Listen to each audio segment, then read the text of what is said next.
Thanks for tuning in to the ATRL Charts podcast. Before we get started, I'd like to give a shout out to Chart Data. You're probably already aware of the excellent Chart Data Twitter account. Its ceaseless, timely updates have been cited by countless artists, managers, and media outlets. Now, the operator of the account is launching a full-fledged website, featuring contributions from myself. The website contains more in-depth updates and statistics than the Twitter account does, and it also hosts all-time leaderboards and other fun chart miscellany. Check out the website at chartdata.org and never miss another milestone. That's chartdata.org. Hello, everybody, and welcome to episode 20 of the ATRL Charts podcast. My name is Alexander, and as always, I'm here with my co-host, Aaron.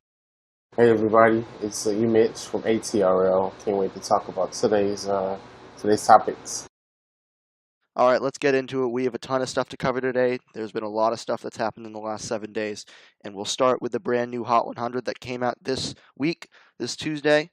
In My Feelings from Drake, still number one for a 9th week, and that's especially notable because it ties Drake with Usher for the most weeks spent at number one by a single artist in a calendar year with 28. It's a close battle between In My Feelings and Girls Like You for the number one next week, and if Drake gets it, he'll break the all-time record with 29 weeks. Now, In My Feelings is not a strong number one at the moment. It's only got around 320 chart points according to Sim, who's our resident Hot 100 predictor. And Girls Like You is also falling a little bit in terms of chart points. This seems to be one of those situations where the number one song is number one by proxy, basically because there's just not strong enough competition to fend it off. It really seems like there's kind of a lull near the top right now, doesn't it? Yeah, and it's the end of the summer, and just to recap, if you guys haven't known already, In My Feelings was the official song of the summer, named by Billboard about a week or two ago. We kind of predicted that last on the podcast way back in the summertime. So, it's no surprise that In My Feelings was so huge, driven mostly by the In My Feelings challenge, but then also had legs on its own after the challenge, kind of wore off. So now we're starting to see In My Feelings have that decline as we talked about before, and just radio airplay and sales and streams, because summer is pretty much over, and I think the song has passed its peak, obviously.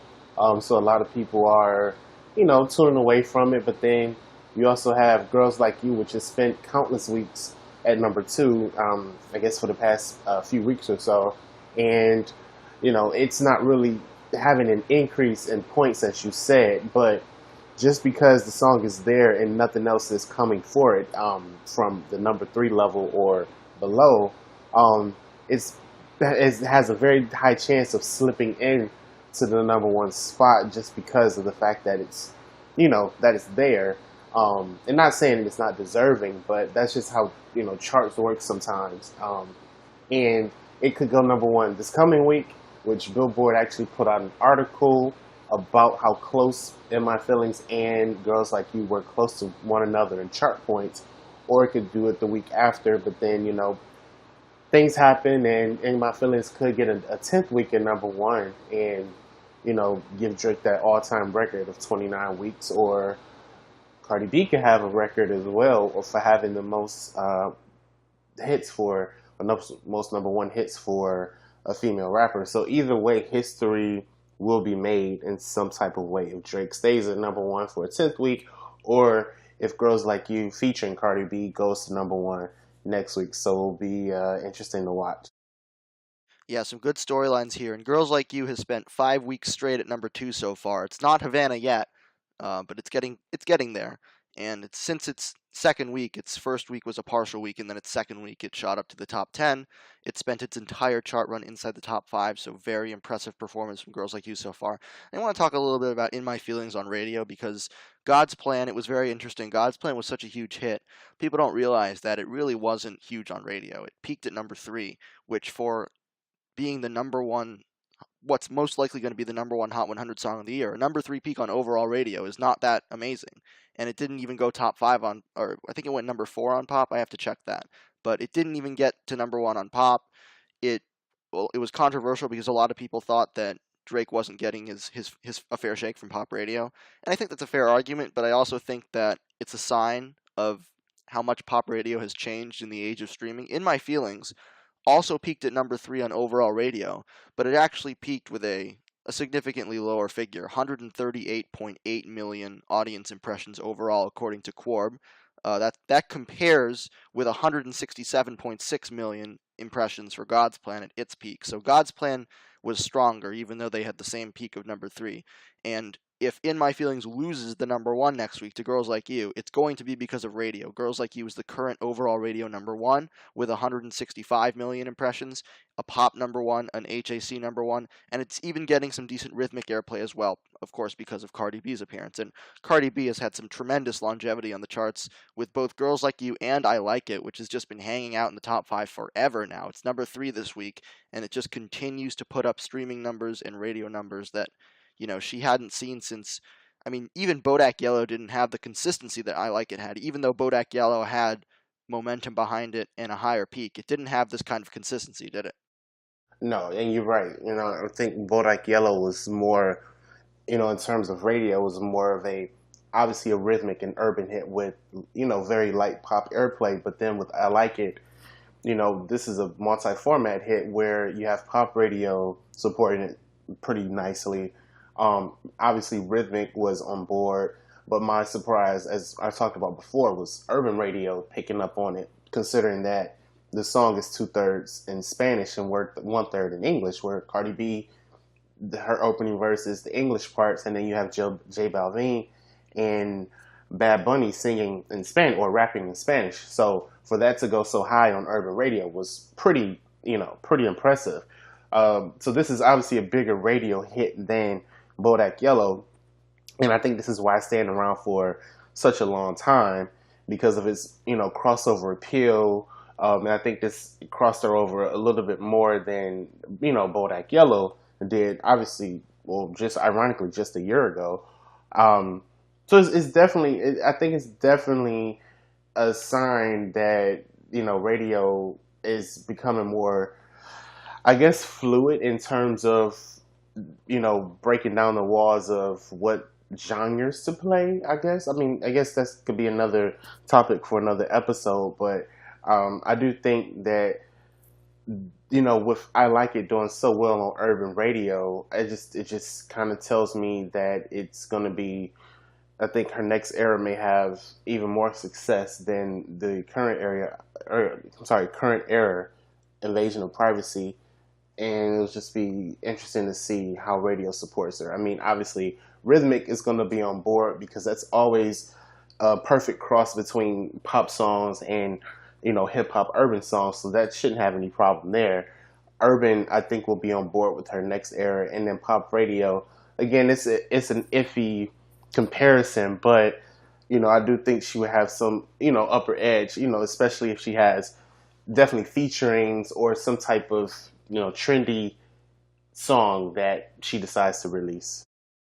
And I should note that the follow-up single to I Like It, which is Ring featuring Kalani, is currently at 62 on the Hot 100. It's not charting inside the top 200 of Spotify yet, but it's at number 20 on Rhythmic Radio and number 22 on Urban Radio, so it's already being picked up at a very decent clip on those formats. We'll see if it can pick up some momentum on on-demand streaming. Of course, we've talked about this many times. It is notoriously harder to get a late-era single to be a big hit on streaming these days, but Cardi, if anyone can do it, it's probably Cardi, someone who has really maintained her momentum, and also the headlines. I mean, you look at the headlines she's gotten herself into. I don't need to repeat them here. You've probably heard about them, but her name is definitely staying out there, regardless of her music. So if you want to, I mean, you can think about that as an advantage for her. It's kind of weird to think about it that way, but it's true. Her name is staying out there.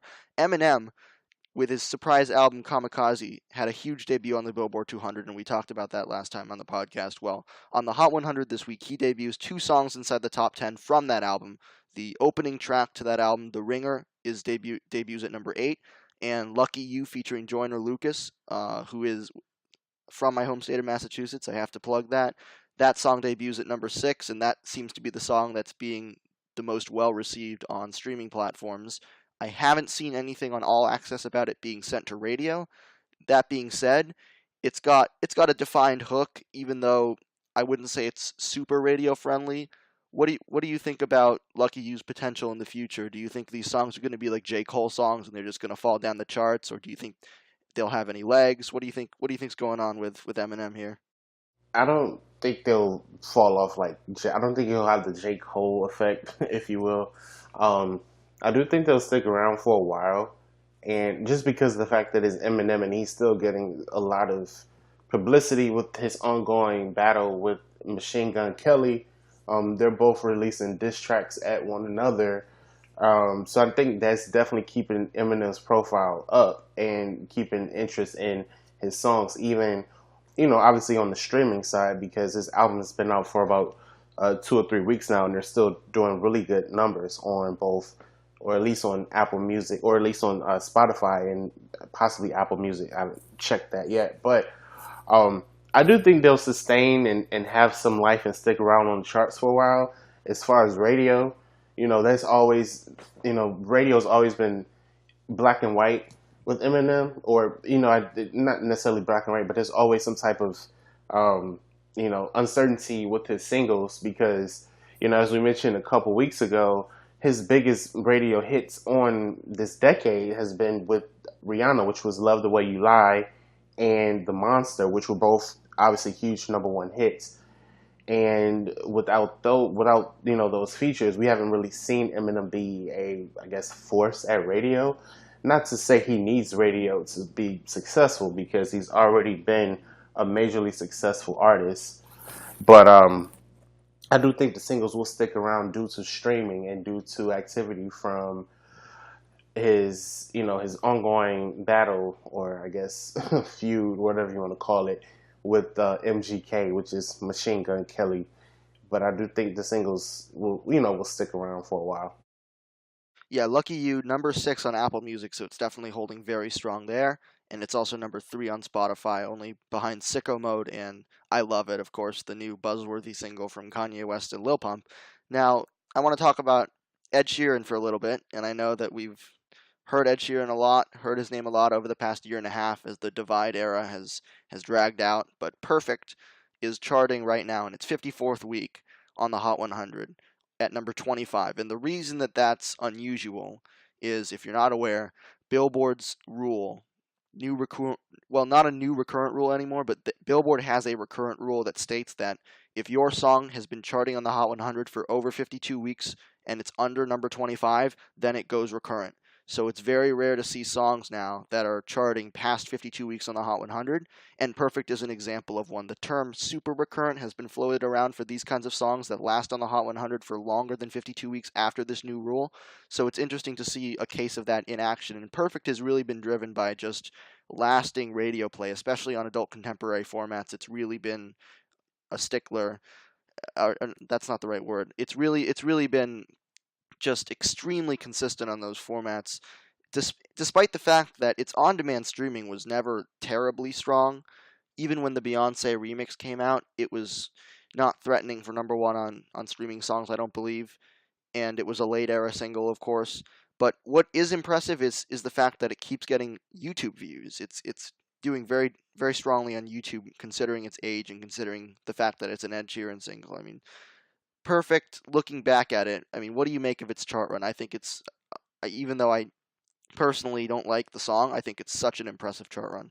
Yeah, I agree. It's definitely impressive.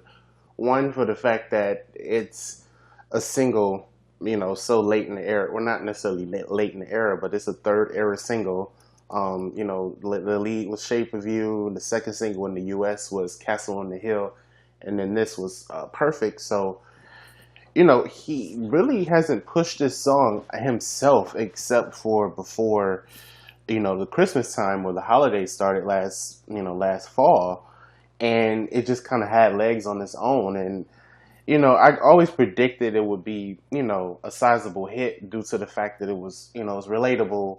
It has that message of you're so beautiful and all that stuff. So I knew it would be a hit, but I didn't think it would last this long to the point that it would spend more than a year on the Hot 100. And the fact that it's also one of the biggest hits of all time here in the U.S. Hot 100, or the Billboard, released their all-time list about a month ago, and Perfect is actually in the top 100 songs of all time. So that's impressive because he always also has Shape of You somewhere in the top 20 as well. So, the fact that he was able to send two songs from one album into the all-time list is pretty good.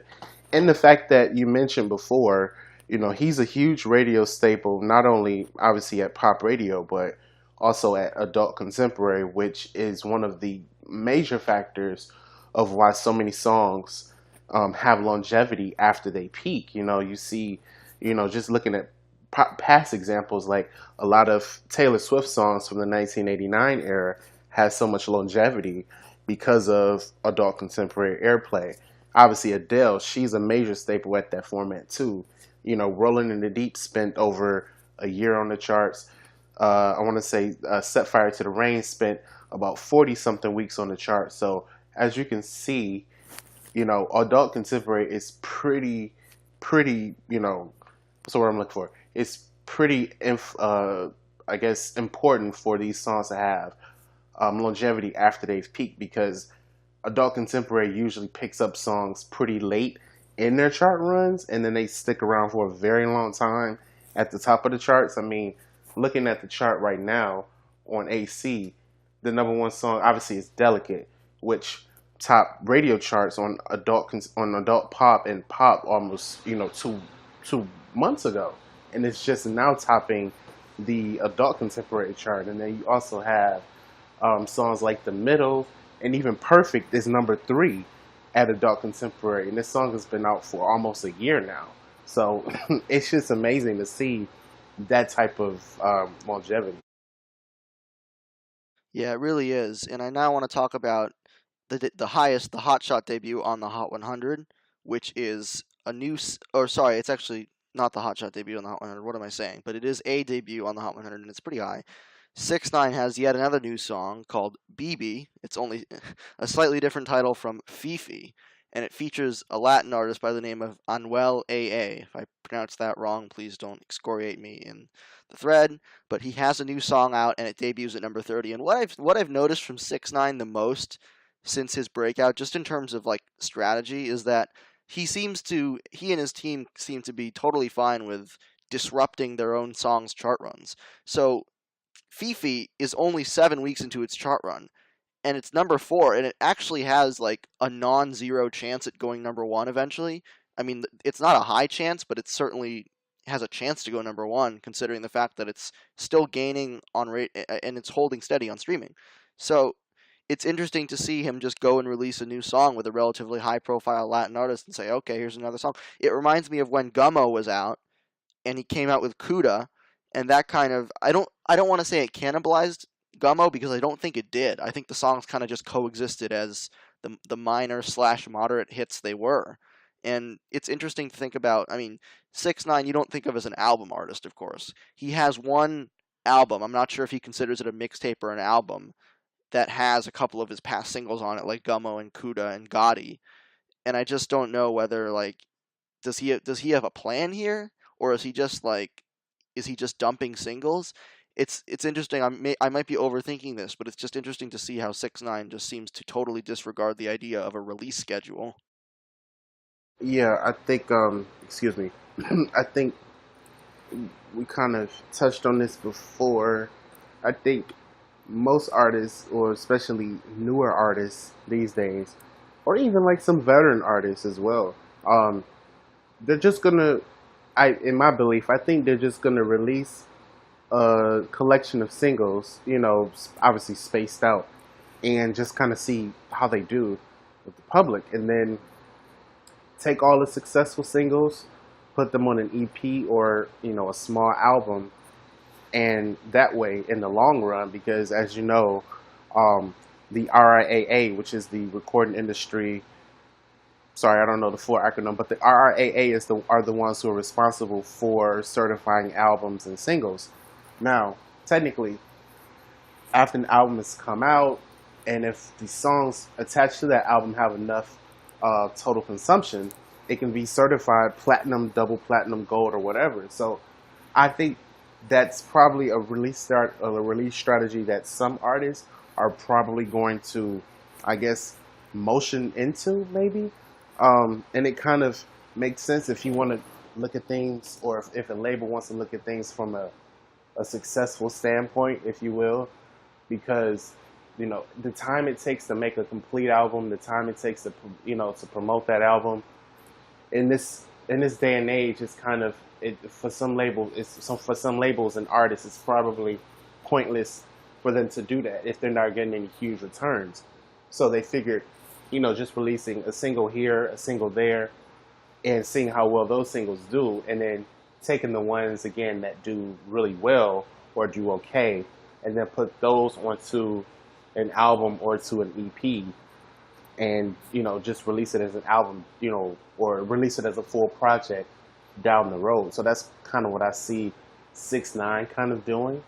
Not sure, excuse me, not sure if Fifi is going to be part of his future project. I mean, I guess it can, even though it's already on Nicki Minaj's Queen. It can still be included on his album as well. I mean, I've seen songs that are included on double albums, like Bang Bang, for example, was on Jesse J's Sweet Talk, I believe it was, or Sweet Talker, and then it was also on the deluxe edition of Ariana's My Everything, both back in 2014. So I do see artists kind of doing this thing nowadays. I mean, even Maroon 5, they released, I want to say, 3 singles before they actually put out an album. They released Don't Wanna Know and then Cold, both featured Kendrick Lamar and Future, respectively. And at the point of their second single, there was no mention of when the album was coming, what the title of the album was. They just kind of put out singles, which was not traditional for them because they've always put out a lead and always told the fans, okay, our album is coming on this day and the name of the album is this. But for Maroon 5, they didn't do that this time around. So I kind of see some artists starting to do this, maybe more more so than others, but I do see a lot of new, at least newer artists probably following that same path. Yeah, it's interesting, and I also think we've dumped the conventional wisdom that the general public can only handle one song from an artist at a time. I think with all the album bombs we've seen recently, it's been proven very unambiguously that people can handle, and not only handle, people can love multiple songs from one artist at the same time. That's why you see 3 songs, 2 songs debuting in the top 10 of the Hot 100, and even when the songs are album tracks from people like J. Cole and Eminem and Drake and Post Malone. So I think that 6ix9ine, I guess consciously or not, has kind of taken advantage of that fact that the public's willing to consume multiple of his, several of his songs at the same time, whether that's Gummo or Nkuda or whether that's Fifi and BB. I don't think it's having, I don't think it's having a detrimental effect on his chart performance at all. I wouldn't think that any of his singles are cannibalizing his other singles. So, interesting pattern. We'll see if other artists are willing to take that, I guess, risk. I really don't see the risk there, but if other artists are willing to do the same strategy and have multiple songs going at once, it's not a traditional thing to have, but we're in the streaming era now, and the industry is less traditional than it's ever been. So, interesting to think about. The next song and the last song I want to talk about on the new Hot 100 is Happier, which is a collaboration between Marshmello and Bastille. Now, Marshmello has really emerged in the mainstream as kind of a hitmaker, kind of pop radio style hitmaker over the last year or so. He had Silence featuring Khalid, which, although it was a huge European hit, it kind of just had a small pop radio run and a small streaming run here, but it had a nice early peak at number 30 on the Hot 100. And then he had Wolves with Selena Gomez, which was a proper pop radio hit, really big on pop radio, even if it didn't have the strongest streaming, peaked at number 20 on the Hot 100. And then he had Friends, which was his biggest hit yet, featuring Anne Marie, and that's more impressive because Anne Marie is not a big name here at all. That went all the way to the top 15. I think it was a number 11 peaker, actually, Friends was on the Hot 100, and it had some good streaming numbers too, especially early in its chart run. So his next single featuring Bastille is called Happier. I've heard, although I can't confirm this independently, that it's in a TV commercial, which always bodes well for a song to have a good synchronization appearance. It's number 46 on the Hot 100 right now.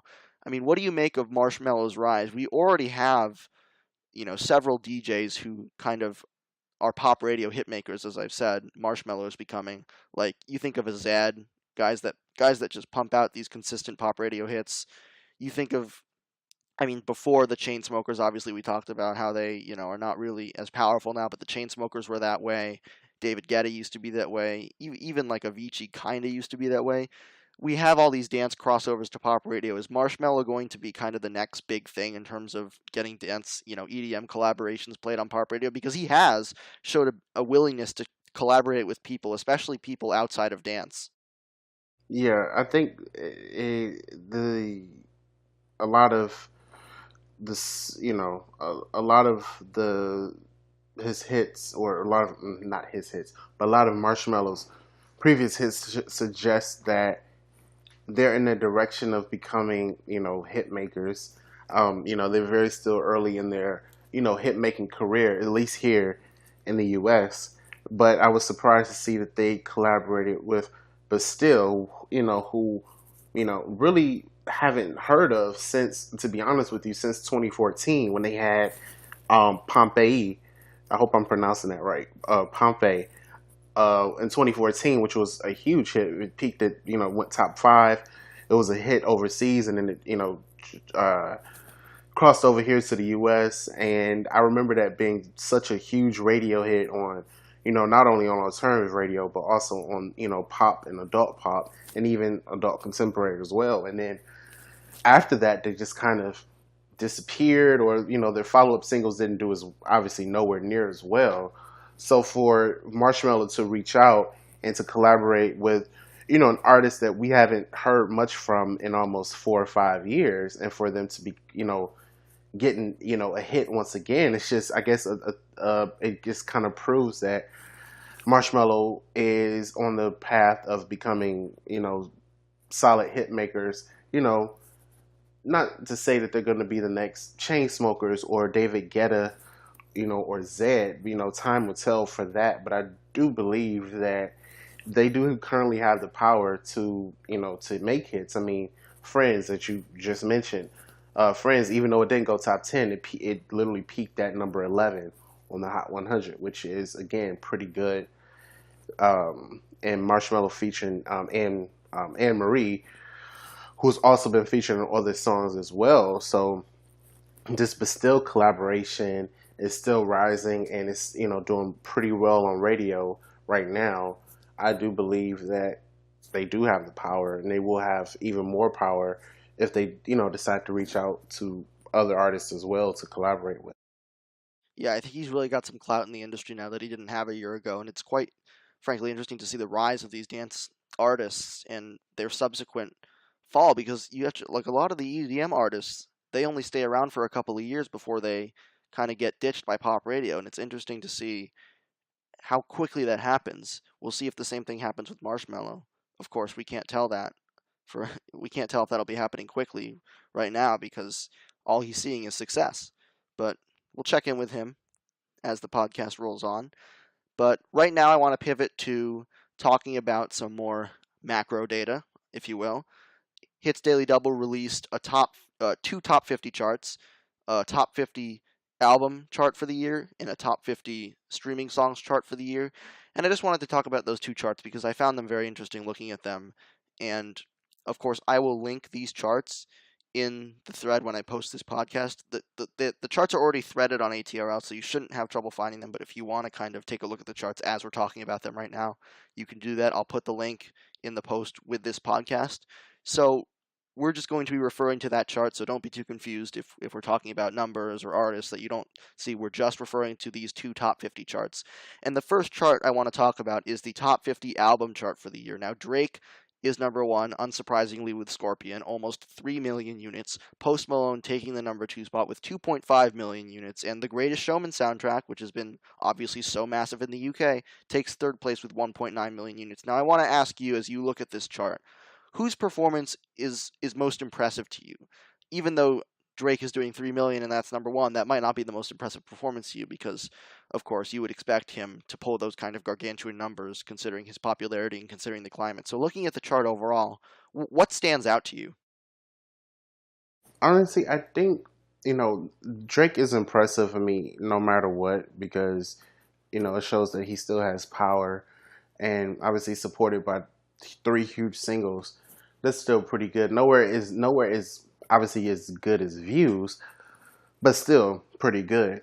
Um, I am not surprised at Post Malone. I mean, he has been pretty much consistent since Rockstar, which came about a year ago.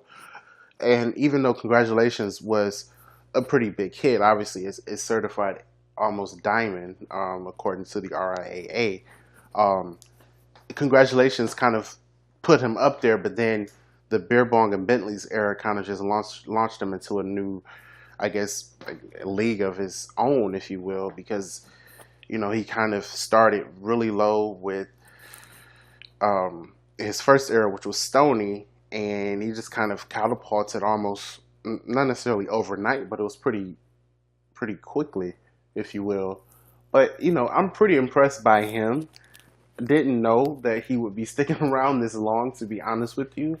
And the fact that he has Stony even charting so high almost 2 years after its release is really good. And I think a lot of that is owed to the late success of "I Fall Apart," which wasn't even a single to begin with, but then some video on Twitter went viral of him in concert, and he was singing it, and the song just kind of organically, I know we love to use that word, the song just kind of organically did its own thing, and the label decided, oh, well, let's release it as a single and see how it does. And they're pretty good. It went top 20 on the Hot 100 and actually ended up finishing somewhere in the top 70 on the overall charts in 2017, in terms of the biggest songs of the year on the Hot 100. So that was pretty good, and I'm really impressed not only with Beer Bonds and Bentley, but also with Stony. To see an album doing that well 2 years after its release is really good. Yeah, it's done over 1 million units this year alone, and it's over 3 million overall. Of course, I know that because it's been certified triple platinum by the RIAA. Otherwise, I wouldn't know that. So it's over 3 million units overall. Now, just talking about the genre breakdown of this chart, six of the top seven albums are rap albums, with The Greatest Showman being the only exception. Filling out the top seven, besides Drake and Post, are Cardi B, Migos, the Black Panther soundtrack, which I'm considering a rap album, although I guess you could make an argument that it's an R&B album / rap album, but there are a couple definitely rap tracks, unambiguously rap tracks on that album. And then the late XXX Tentacion is at number 7. You've got Ed Sheeran at number 8, Travis Scott with Astroworld at number 9. He's probably climbed to number 8 already, considering this chart was published, basically last week, and he's obviously doing like 70, 80,000 a week, so he's probably at number 8 already. And then Post Malone with Stoney at number 10. So rap dominating, that's no surprise. We know that hip hop is the most consumed genre in the United States, and it's only growing. It's actually, I remember when the Nielsen report came out for last year, they talked about how it was the first time that hip hop had ever been the most consumed genre in the US, according to their data. Of course, that's according to their data, and we didn't have streaming data in 2010, 2011, so we couldn't have known if hip hop was indeed the most consumed genre back then. But now we know that it definitely is, and it gained from 2017. Actually, no, what I meant to say is that 2017 was the first time it was, and then 2018 it gained further. It widened its lead. Another thing that I wanted to note are the catalog releases, because in the age of streaming, we can really quantify consumption of catalog albums in a way that we just couldn't before. And Stoney is indeed the highest charting catalog album, but we also see albums like Khalid's American Teen, which was released last March and therefore just qualifies for being a catalog album, which, by the way, the definition of being a catalog album is that it's over 18 months old, I believe it is. And American Teen is just a little bit older than that. Like, I think it's 18 months and a couple of weeks. That's at number 17. You've got Bruno Mars' 24 Karat Magic at number 19, which has hung on forever. The Hamilton soundtrack, which I've run out of words to describe how impressive its performance is at number 22 for the year. You've got Drake twice. You've got Drake twice. More Life at number 35 and Views at number 42. And you've got Chris Stapleton at number 41. Considering that he is a country artist and you don't really think of country albums as having, great longevity, that's pretty impressive as well. I mean, what do you make of the fact that these catalog albums can now chart inside the top 20, 30 of year-to-date charts well after their initial release? It's impressive. I mean, like, let's take, for example, Bruno Mars, 24 Karat Magic, which came out in late 2016. So it's definitely cataloged.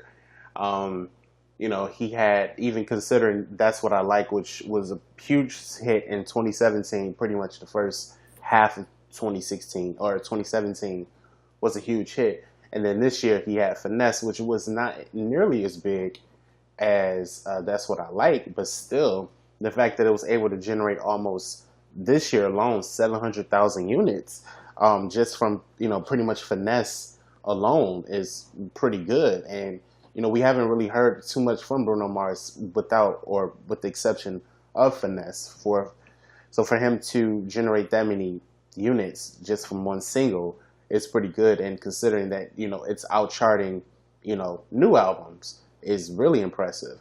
Um, I want to go to Control by SZA, which is at number 30. Um, and SZA's Control is already platinum, I believe. So I think the units that it generated this year, which was 540,000 units, again, really impressive. Her streaming numbers are pretty good. And the fact that she didn't really have any hits this year from her album alone, but then she had the collaboration with Kendrick Lamar, which was All the Stars, the lead single to Black Panther. Even though that wasn't on the album per se, I believe she generated enough interest from the soundtrack song for people to, I guess, have renewed interest uh, in her solo album. So I think with that being present with the Black Panther soundtrack, and just having a single. I think she released one single this year from Control.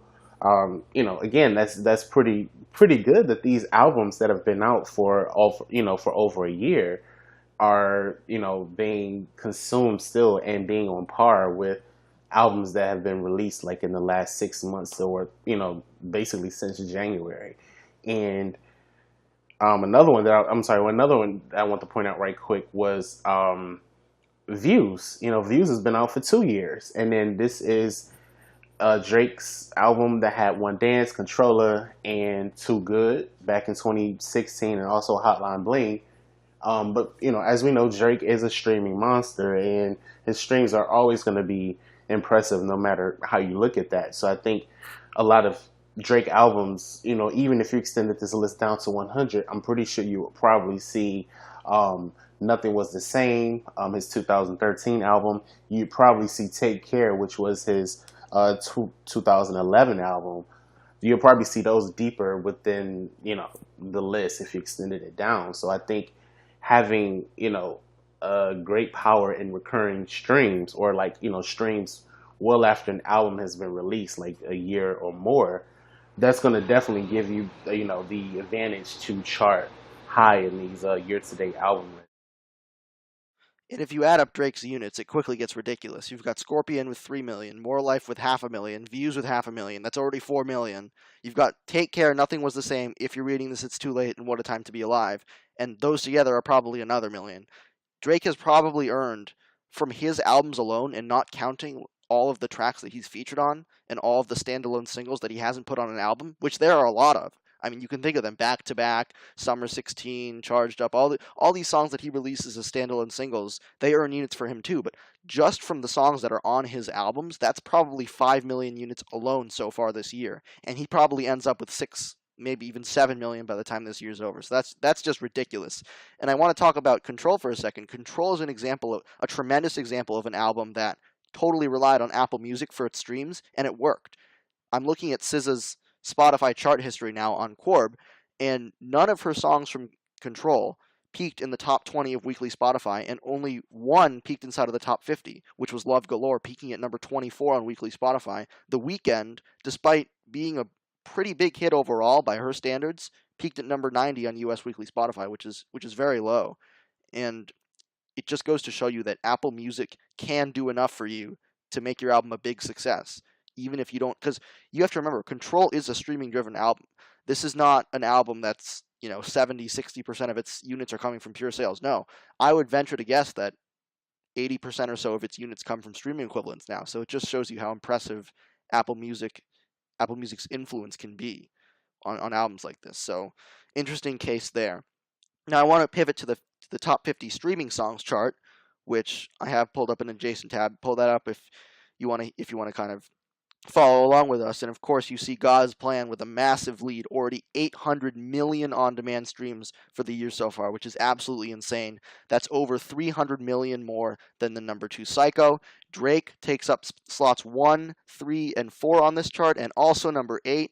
So he's got 4 songs in the top 8. Of course, Nice for What, Look Alive, and In My Feelings, the other 3 songs there. And he's littering the chart, of course. Walk It, Talk It, number 19. Yes, Indeed, at number 20. His collaboration with Lil Baby. Nonstop at number 39. I'm Upset at number 44. Drake is obviously dominant on streaming. We don't have to talk about that for long. But one thing that interests me is, wow, Psycho was a huge hit. And I don't tend to think of it that way. I guess because its release and rollout was so traditional, but its performance was amazing. And I think one of the biggest takeaways from Psycho having 477 million streams this year is that you don't need viral dance challenges, you don't need crazy buzzworthy videos, you don't need huge social media hype to have a gigantic hit. Even in 2018, Psycho had none of that. It had a very traditional rollout, very traditional chart run, just performed exceptionally well. So I think it's important for artists and managers to really remember that. Yeah, it's that's pretty impressive, in itself. And just taking a look at the top 10, I mean, the highest non-rap song is number 9 with BB Rexa, and then following that is Perfect. But Perfect was released early in 2017, so they probably have a lot of streams. It probably has a lot of streams unaccounted for 2017 as well. But looking at this list, not surprised at what's dominating. Rap and hip hop is going to be the dominant factor for a while. Drake having many songs on here does not surprise me. One thing that does stick out to me, um, like I said, the lack of a lot of pop songs, that didn't make this chart, but probably will end up making like, not an on-demand streaming chart, but probably the, you like anything that factors in YouTube as well, because this is these are streams that are coming purely from like services like Spotify, Apple Music, Tidal, and things like that. But this list is pretty standard for what I would expect in 2018. And again, we have a lot of songs that, popped up from 2017 as well. Just a few, like for example, I Fall Apart, which we talked about just a few minutes ago, which racked up 321 million streams in 2018 alone, even though it took off in late 2017 and was, the track had been out technically almost 2 years now, because Stony was released back in the fall of 2016, but it didn't gain any major traction until last October of 2017. So for it to be, even for it to be this high up on the year-to-date streaming chart again is massively impressive. But yeah, those are the things that really just stand out to me. And then obviously XXX Tentacion, he was already doing pretty well before his death, and then after his death, obviously his streams were just spiked up a lot. So, his presence on the chart also does not surprise me one bit. But yeah, I just want to point out the Post Malone "I Fall Apart," which is pretty damn good. That is amazing, and XXX Tentacion's performance has to be one of the most impressive, even considering the circumstances, because most of the songs that he has charting are not radio singles, they're just album tracks. Moonlight at number 23 is short, and I guess probably one of the most radio-friendly songs he's ever cut, but it was not a radio single. F Love from his album 17 was, again, radio-friendly, but never a radio single at number 29. Jocelyn Flores at number 36. So, and he's featured on Roll in Peace, which is number 49, Kodak Black song. I think his performance is one of the most impressive just because you see the fact that these songs are all album tracks, and they never had the kind of exposure to the general public that most of the songs on this list did. So it goes to show you what kind of fan base he had. It was a dedicated one, clearly, and the kind of people, just the sheer amount of people that he reached after his death. If you look at the way that Sad and Moonlight have been performing on Spotify, they've displayed extreme stability throughout the entire summer, even after news of his death has completely faded away. So it's remarkable how many people he's reached now that he's dead. So kind of a bittersweet circumstance, but very, very impressive. Now, if you want a sign of the times, I looked at the top. I thought this was very interesting. Inside, if you look at the top 20 songs on this streaming chart for the year to date, there are more songs that didn't go top 50 on radio than went number one. So 4 of the top 20 missed the top 50, and those 4 are Sad, I Fall Apart, Ric Flair Drip, and Plug Walk by Rich the Kid. And only 3 of the top 20 went number one. I Like It, Meant to Be, and Perfect. And those 3 weren't even the biggest of the year. In fact, none of those 3 are inside the top 5.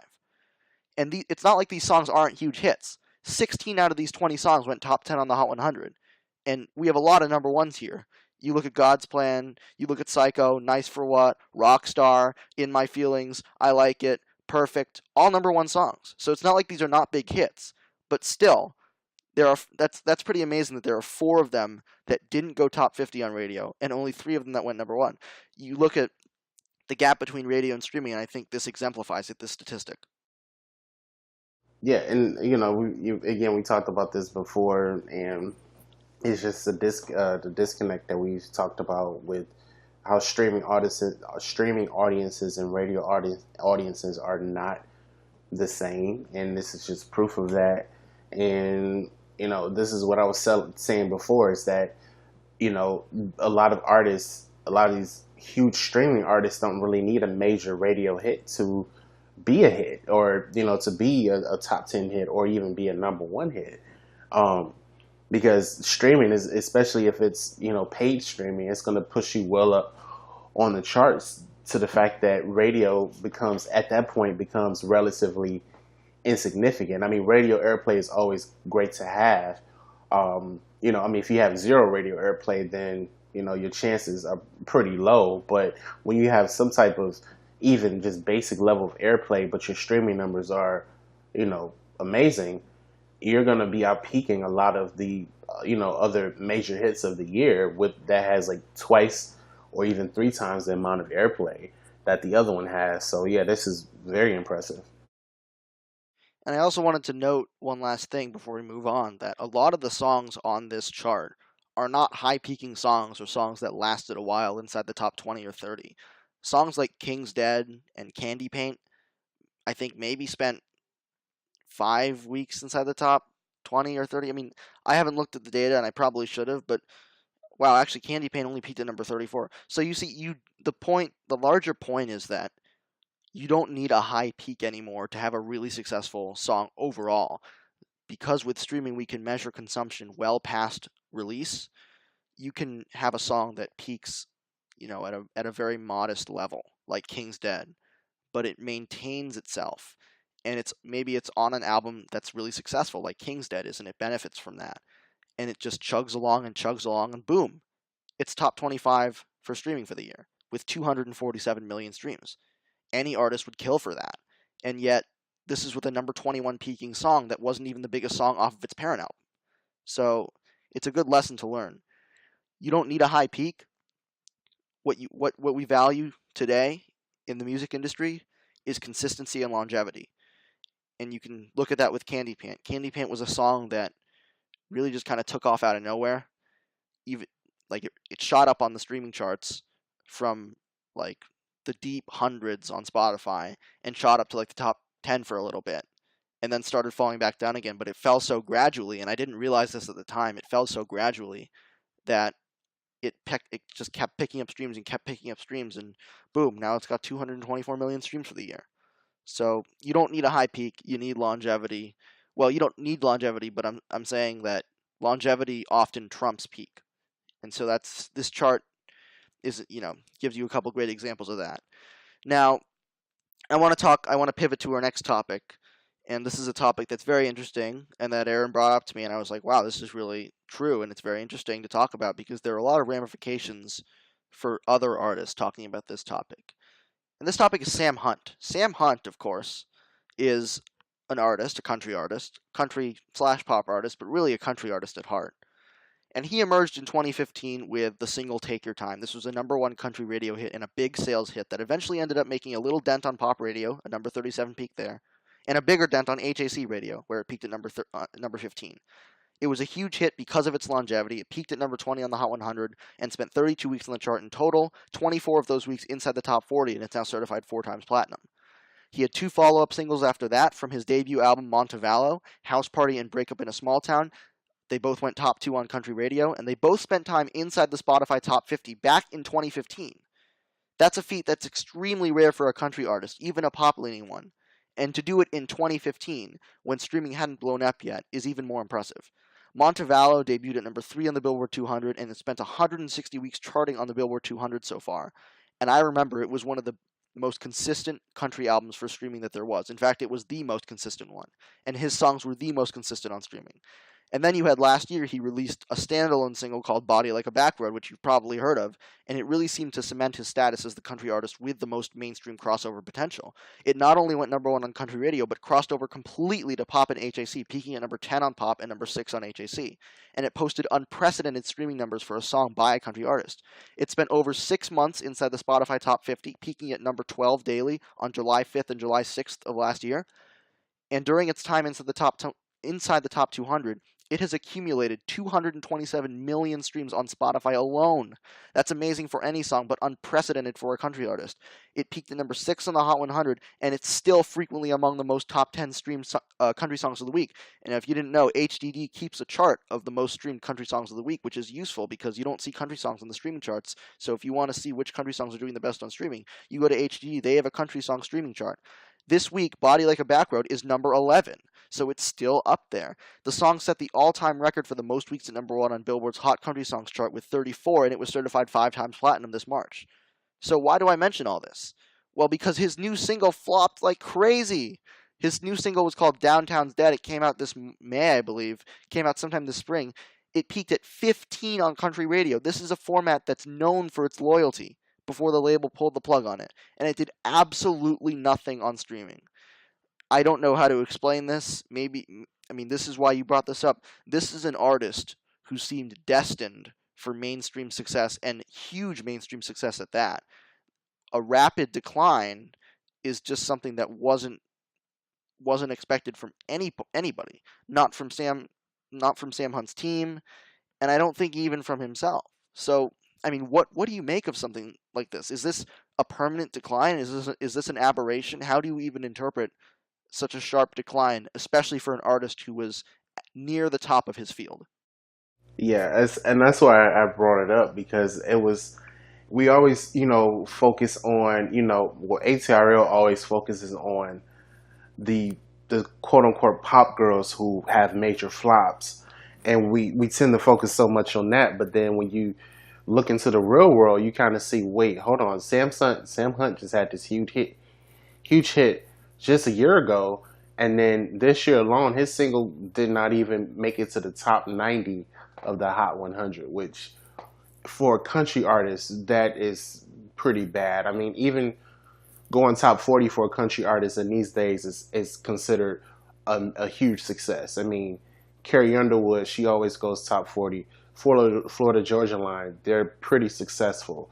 Dan and Shay, Luke Bryan, Keith Urban, you have these artists who are consistently going top 50, top 40, even top 30 on the Hot 100. When you start crossing top 20, you have a major hit in the country world. So when Sam Hunt made it all the way to number 6 last year on the Hot 100, Body Like a Back Road, it just seemed like it was his time to kind of break out, like to become that next country to pop crossover artist. And he released this year Downtown Dead, and it did nothing on the charts. So my biggest guess to me is, maybe that was just a song that just did not connect well at all with the public. But then even when you think about that, most artists who follow up a single from, just whoever, just from them just having one of the biggest hits of their career, their song usually does something, even if it's just a top 40 peak for a week and then it falls off. This song did nothing at all. And again, my thing is, maybe it's just a song that just did not connect well with the public, or you know, some could argue that, you know, he may have, turned away some of his fan base, because I know Body Like a Back Road was more, more pop leaning, or more, not necessarily a pure country song, but a lot of country artists are very anal when it comes to how they're what they listen to, what it sounds like. And I'm not sure if he turned away a lot of his fan base or what have you, but I just thought that he would at least have some type of success with his comeback single. But there's nothing really to explain what happened there, and it's not like he waited 3 years to come back, or maybe 5 years, but this was literally less than a year after Body Like a Back Road was released, and nothing, he didn't have anything. So my guess is that the fact that maybe this is just a one-off. Maybe the next single will do way better than what he just put out this year, because obviously there's still some type of interest in him, with the fact that he still has one of the most streamed country songs, today, with Body Like a Back Road. So that shows that people are still interested in him, but maybe just not that single. So, I think the next single probably will make or break him altogether, because it's just unusual for any artist, or particularly a country artist, to have such a massive error, massive debut error at that, and then have a one-off single that does better than the singles combined from his last era, and then have this dud that just comes out of nowhere. It's just that the people just did not they just did not know he had a single out, because peaking at 94 is really, really bad. There are a bunch of really interesting points here, and I want to start with the fact that you mentioned his pop leanings. Now, one difference that I think there is between Sam Hunt and most other country artists in the game right now is that Sam Hunt was never hiding the fact that he had pop and rhythmic leanings. I remember reading one of the interviews he did when he was breaking out, and he gladly admitted that his music is heavily influenced by pop and hip hop, and he listens to a lot of hip hop himself. This guy went on stage with Taylor Swift. I mean, he tried to position himself in the mainstream early on. And I don't think that's bad. I actually think that's great, because country artists all too often stay isolated within their little bubble and just go have songs charting on country radio and nothing else. And maybe that gives you consistency, but it won't give you anything bigger than number 33 peaking single on the Hot 100. So I think what his strategy was audacious, in that he aimed from the get-go to reach pop listeners, and it looked like he was succeeding. But this year it seemed to all evaporate away. I was reading an article from, I think, a country music blog, and they had said that his label actually pulled the song from radio very early in its run. Country radio songs, if you don't know, tend to have really long climbs to number one on that format, and then they fall off really quickly after that. But the actual climb to number one takes really long, often as much as 9 months. They pulled the song after 3 months, so there was plenty of time for it to recover and for it to gain better reception. But the label, I guess, knew something that we didn't, and they pulled it early. So that's one thing that I think is really interesting. And I was also reading an interview from Sam Hunt that was posted on Yahoo this spring, and he seems to have kind of dampened his enthusiasm towards music. And I don't know if that explains the performance of Downtown's Dead, but maybe it explains the status of his career overall. I'm quoting him directly from this interview. He said, "I've gotten into some other things outside of music that I really enjoy. Just other interests of mine that have nothing to do with music. I don't know where my career will go from here, but my sole focus hasn't been on making music all the time like it was in my 20s. I'm not writing as many songs. My interests have changed." So when you hear something like that from an artist of his stature, you have to wonder what's going on. Maybe it is just that he's losing his passion for music, and he doesn't want to be writing songs every day for the rest of his life, and that's understandable. But for it to happen so suddenly, and so, I guess, and to an artist of his stature is remarkable. And I want to mention one more thing before I hand it back to you, is people will obviously speculate over whether this is because, well, he didn't release an album. Now, we talk a lot about how album eras have changed in the streaming era, but there's an important question to be asked here, and the question is this: do you need an album to sustain momentum, to sustain name recognition, to sustain all these things that you need to have a successful career, especially when you're a breakout artist. You need an album, or can you just go keep releasing standalone singles like, I don't know, like the Chainsmokers? Can you just release singles, or do you need an album? Because Sam Hunt, after Montevallo, pretty much never indicated in any concrete way that he was releasing another album. He didn't tease anything. It was, I mean, Body Like a Backroad, when it came out, there was no indication that it was part of an upcoming album, so people could only speculate. There was no anticipation from his fan. I mean, like, his fans obviously anticipated another album, but he never gave it to them, and he never even teased it to them. So you have to wonder what that does to a fan base, and what that does to the general public the general public that's getting acquainted with his music, if they Google him and they realize, oh, he's only got one album. I don't know the effects of that, but let's talk about it. Do you need an album? Is the question here. Do new artists need to be putting out albums? Can they survive on only standalone singles? That's the question. Yeah, I was going to address that. Excuse me. Yeah, with Sam Hunt, I mean, but with any artist in this day, honestly, I don't think you need an album. I mean, if you have a consistent string of singles, I think you do okay, and I think you will succeed. I don't think you're going to need an album again right away, but if you have fans that anticipate your music, they're going to want something, whether that be an EP, which is usually less than 4 or 5 songs, or about 4 or 5 songs, something like that. Or if it's just a very small album with, under an hour or under hour 30 minutes or something like that. Fans want something.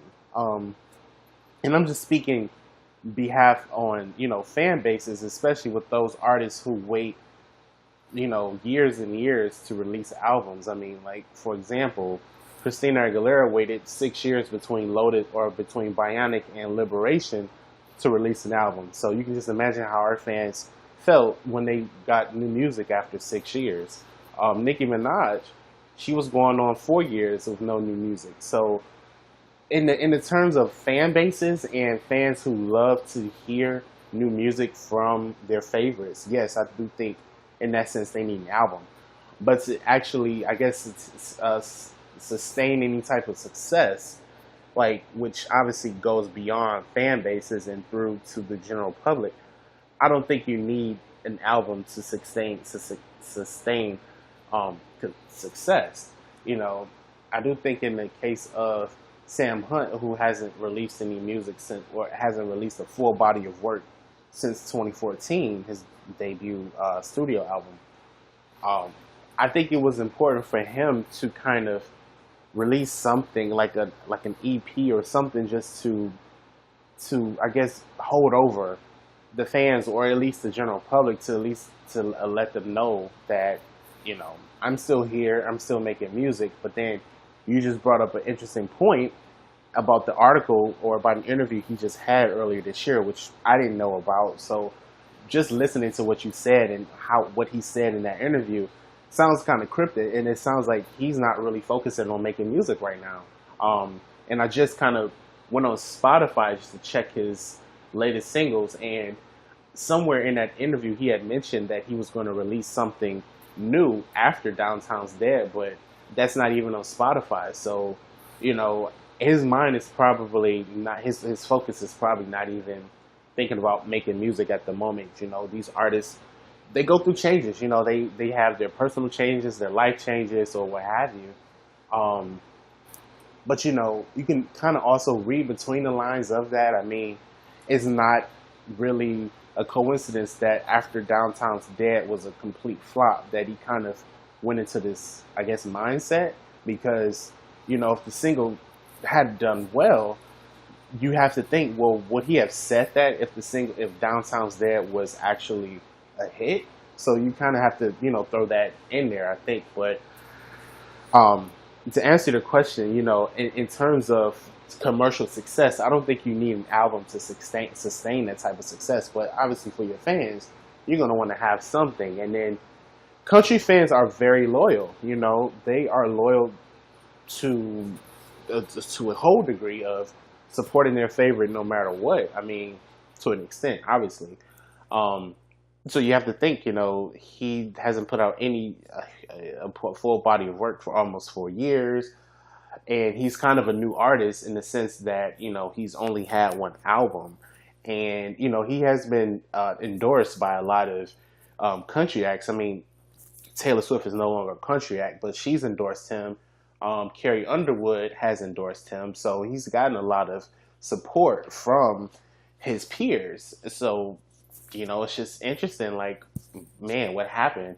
But again, you have to realize that artists and labels, they go through different periods of what they want, how they want to develop, or which direction they want to go. If they want to stay in their bubble, as you mentioned, or if they want to expand outside of that. And he's relatively young in the sense that compared to a lot of his country peers, he still has a very young edge on him. So it's not like his music career is completely over, if you will. But if he is to continue to make music, you know, I think the time is to decide that pretty soon, because I feel like the longer you wait, in this world and in this industry, I think you just kind of you become forgotten about, and you kind of have to start over from, I guess, from scratch. And I want to note that I think your concern was spot on in terms of not giving the fans enough if you don't release albums, because, and it's just the pure math of it. The amount of content that you can release if you put out albums versus if you're just putting out singles, there's an immense difference there. If you're putting out albums that are 15, 20 tracks long every year versus if you're putting out like 5 singles every year, and even 5 singles every year is a ton, and you can't expect all 5 of those singles to have success if you're releasing each of them standalone. So just the amount of content that you can put out with an album and is just ridiculous. So if you really want to connect with your fans, and if you've got a dedicated fan base, I would highly recommend albums. So an artist like 21 Pilots, who we've discussed on this show before, I would recommend that they do not release standalone singles, and instead they focus on albums. And if they're lucky, they have another Stressed Out and a single blows up, and that would be great for them. But they have a fan base, and they should focus on catering to it, because that's the majority of their support. And so with Sam Hunt, I'm not sure if it's that way, but the longevity of Body Like a Back Road and the fact that his songs were charting on Spotify in 2015 for a country artist leans me towards that conclusion. It kind of makes me think that he does have a strong fan base, and that the general public was receptive to his music, but they were also willing to forget about it. So I don't know what kind of contract he has with his label, but the fact that they let him go the entirety of last year and this year without at least putting out an EP, I think is not good. I think they should have been a little bit more forceful in saying, let's get at least an EP out, 5 or 6 songs, like sort of what The Weeknd did, just to tide your base over. You look at what The Weeknd did. He hasn't put out an album in almost 2 full years. And this is a guy who spends a lot of time in the mainstream and whose name recognition couldn't be higher. He still felt the need to put out an EP this spring, My Dear Melancholy. 6 songs, 20 minutes. But it was enough. It went #1, and it gave everybody a few more songs to listen to, and it even produced, I guess kind of a moderate hit in Call Out My Name. I don't think there are any negatives to that. I don't think it was a hassle for him to release that. He didn't promote it or do anything crazy to, he didn't go on tour, obviously. He didn't go on TV. He didn't really, I think he shot a video for Call Out My Name, but you don't even need to do that. Just put the EP out. Put the songs out. They'll speak for themselves if you're confident in them. So I think for Sam Hunt, the biggest issue here is making sure that his songs can really gain a foothold at country radio again, because the way it works in country is if you're not successful on country radio, you're not going to be successful unless you have some miracle, like some really strange, like Tennessee Whiskey, for example, by Chris Stapleton. That song obviously got a huge boost from the CMA's performance, even though it wasn't a country radio hit at the time. So unless you have like a crazy scenario like that, you pretty much need country radio. So he better focus on getting a foothold there again after Downtown's Dead was pulled so quickly and had such a terrible reception. And if he's going to continue to try to cross over to pop and maybe even rhythmic, then he needs to either be more consistent in releasing singles. We didn't talk about this, but Body Like a Back Road and Downtown's Dead, that's 2 singles in a year and a half. That's not enough. If you're going to do standalone singles, you at least have to be putting out a large number of them, like 6ix9ine, who we talked about earlier. 6ix9ine is putting out a huge number of standalone singles. I believe he's had 8 so far. He's had Gummo, Gotti, Fifi, BB, Kiki. I said Gotti already. He also he puts out a lot of singles. So if you're going to do that strategy, like a Chainsmokers or a 6ix9ine or a Calvin Harris style, you better be releasing a lot of singles if you want to be successful. And Sam Hunt hasn't been doing that.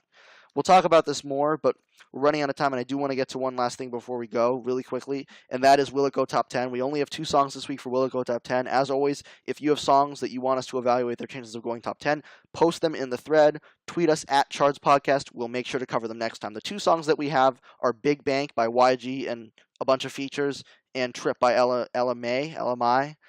So we'll start with Big Bank, and we'll go to Trip after. So Big Bank is currently number 27 on the Hot 100. That's down 7 spots from last week. It's in its 14th week on the chart, and it's peaked at number 16 so far. On Spotify, it's had kind of a lackluster weekly run considering its all-star cast, 32, 24, 33, 25, and this week it's number 36. It's doing better on Apple Music, where it's number 16, and it's top 10 on both rhythmic and urban radio. It's number 19 on the HDD on-demand streaming chart with 10 million streams this past week. YG has never had a top 10. Will this song go top 10? I think the chances. I mean, I don't think it will, but I would put it at at this point like a 30-40% chance, even though it's still kind of high. I would say 30 to 35% maybe. Um, you know, at this point, again, like it has a huge. So as you mentioned, star-studded cast, and at this point, I feel like it kind of would have been closer to the top 10 if it was aiming to go there. Um, and like I know it's doing okay on radio, where it is top 10 on both urban and rhythmic radio, which you would expect it to be, be a hit. But with the fact that it's kind of crawling slowly, or kind of, I guess, mellowing off at the tops of radio, I don't think that's going to give it a chance to really get it to the top 10 at this point, unless it has another surge on radio, which we've seen in the past, obviously. But I put my chances really low because of that. I guess it's doing okay on streaming, so it has that going for it. But again, with these songs that end up trickling on to the top 20 and kind of snelling their way to the top 10, we kind of see the fact that radio is either peaking or it has peaked and it starts to erode exponentially, and then it just kind of eats its chances up. So that's my reasoning for the top 10. I would say 30-35%. I think I would go even lower, actually, but I agree with you generally that this is a song that really kind of struggled. It kind of limped out of the gate and never really achieved a big run, never really got momentum going. So it kind of stumbled out of the gate. And the numbers, honestly, if you look at the numbers on paper, they're not half bad. The radio numbers are good. The streaming is pretty good. Top 20 on Apple Music is good. Top 20 on on-demand streaming overall. On YouTube, it's getting around 6 million streams a week, which is pretty good. So the numbers don't look half bad, but I agree with you that this is a song that is just really unlikely to see a big boost in any way. I just feel like it's not generating any kind of buzz. There's nothing that could give it that push, especially because like normally you might have a song that's doing well on streaming and not peaking on radio, so radio gives it that push. And I think a great example of that is Bozzy's Mine, which earlier this year almost got to the top 10 because of a late radio push. It was strong on streaming early, and it began to fade a little bit, but its numbers were still good, like Big Bank's. But radio came kind of to the rescue and really gave it that last push to challenge for the top 10. It didn't make it there. It peaked at number 11, but it had a good chart run overall, and it had longevity that I didn't expect it to have at the beginning of its chart run. I don't think the same thing is going to happen for Big Bank because of the fact that radio actually is already there for it, but the streaming is just really is languid. I mean, to go from 32 in your first week on Spotify and 36 4 weeks later, it's just not showing any improvement. And the fact that in between those two, it didn't even go top 20. Like, it didn't even spend 1 week in the top 20 yet. is, I mean, I guess we shouldn't be saying underwhelming because, like I said, YG has never had a top 10, and I certainly wouldn't say expect him to get a top 10 now. But considering the cast of characters, I did think that this had at least a chance to be a big hit when it came out, but it clearly kind of fell flat. So I would give it a 20% chance. You said 30, 35. We don't think this is going top 10, but we'll see.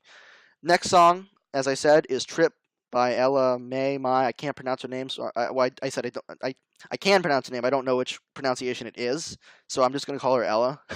So her song Trip is really taking off at the moment. It's number 32 on the Hot 100. That's 22 positions up from last week, and then last week was already 13 up from the week before. It's only on its fifth week charting. Now, it's only 117 on Spotify Weekly, but it is top 10 on Apple Music. Now, this, if you remember, Boot Up blew up on AM, and that's why it took off the way it did, is because it was doing so well on Apple Music and YouTube as well. And surprise, surprise, Trip is doing amazing on both Apple Music and YouTube so far. It's been top 10 on Apple Music for around a week now, and it wasn't top 50 like 3 weeks ago. It went from outside of the top 50 like late August to top 10 now. So in a matter of weeks, it's gone top 10 on Apple Music out of nowhere. It's only number 17 on Urban Radio, number 39 on Rhythmic Radio. So it wasn't because it blew up on radio. The song just kind of blew up on its own. Maybe there were some playlist placements that I am, kind of oblivious to here, but it seemed to blow up right out of nowhere. YouTube is strong, like I said, 7.2 million streams in the last 7 days. So all signs point to a continued climb for Trip. Do you think it'll make it all the way to the top 10?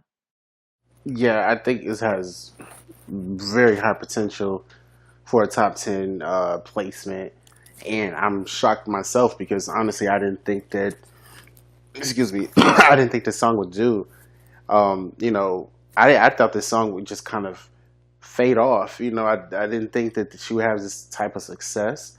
I'm very surprised at the fact that YouTube numbers are pretty impressive. I don't think there is a video as of yet, which makes it even more impressive. Those YouTube numbers are pretty high, and the fact that it's doing well on Apple Music, even though we just had an Eminem and Travis Scott, flood on Apple Music, that it's doing again amazing as well. So I would say the chances are pretty high, like maybe 70 to 80%, maybe, or I guess 70 75% that it does go top 10, and just close. It just kind of clearly shows that she is, I guess, breaking away from being, a one hit wonder, because Boot Up was really big, and I thought that the song would become bigger than what she was. I mean, still, the jury is still kind of out on that, but the fact that Trip is taking off so quickly, so soon, it just shows that, people are here for her and for her new music. And I think her album is coming out sometime this fall. I don't think a proper release date has been given yet. So it's pretty interesting. So I think it'll go top 10 with a 70-75% chance. It's especially impressive because she seems like the type of artist that you would practically expect to be a one-hit wonder. She's not like an artist you expect to be so strong on Apple Music, especially because she's pure R&B. She's not a rap artist. She's not making trap music out here. She's making kind of like a classic sounding R&B. She's making classic sounding R&B music. So it's very impressive to see this effortless success on Apple Music and YouTube that she's having. Boot Up was one of the biggest songs of the summer. It peaked top 5, and I think it finished top 10 in Billboard's Song of the Summer chart. And it really resonated with the radio listeners as well. It was getting nice marks from urban and rhythmic radio listeners the whole way. Did really well on both formats, and we might just be seeing a repeat. So very impressive stuff from Ella, and I do agree with you that it has at least a 70% chance of going top 10. The way it's taking off right now, obviously this kind of speed is not going to continue, but I do see it continuing to catch up on Spotify, just as Boot Up did, and continuing to really ascend urban and rhythmic quickly. So I'm optimistic for Trip's chances. Now, maybe next week on Will It Go Top 10, we'll discuss the new Gucci Mane, Bruno Mars, and Kodak Black song that just came out today, and we'll see how that's doing after a couple days of activity. But for now, we're done with this segment. It was a quick one. If you have, like I said, if you have songs that you want us to do Will It Go Top 10 for, tweet us at Charts Podcast or post it in the thread. Now, we are done for today. We have a lot more to talk about, but we'll talk about it next time. So tweet us if you have any questions about the charts, about specific artists, about specific songs, about the industry in general that you'd like us to talk about. We love hearing your suggestions, and we want this to be an interactive show, so please share with us anything that you think would be good for us to talk about. Thanks for tuning in, everybody. Thank you.